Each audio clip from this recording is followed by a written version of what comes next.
Will a man Will a rob man rob God? God? That is the message, right? That these false, demonic, fake apostles love teaching God's people. When they talk about that message, they're not telling y'all that that was actually for the Levitical order. They're not telling y'all that, right? They're not telling y'all that these tithes that they were given, they were not even giving these tithes out of every paycheck. You do know that, right? You also do know that that was part of the law. Okay. Also, at the time, they were actually tithing to widows and orphans and stuff like that, right? They were actually doing, and then they were tithing their like goods. Let's look up tithing and what tithing actually means biblically. What does that say? What does a tithe actually mean? Let's look at Leviticus 27:30. A tenth of the produce of the land, whether grain or fruit, is the Lord's and it's holy. Let me just say this to you, right? Woe unto you, you hypocrites.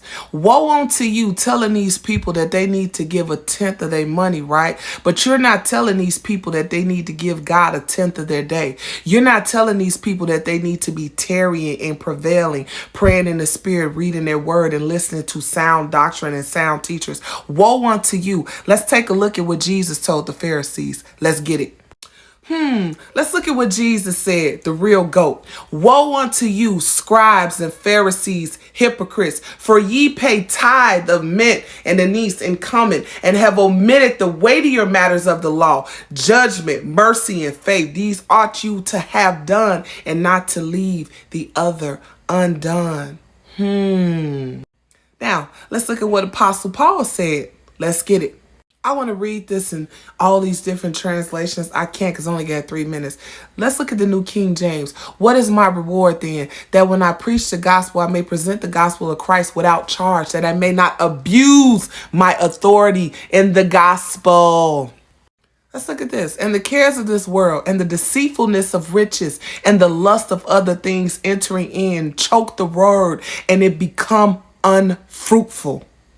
In closing, I want to tell you that you all need to get away from these fake apostles, these fake false prophets and prophetess charging $3,000 to $6,000 to connect with them and all of this.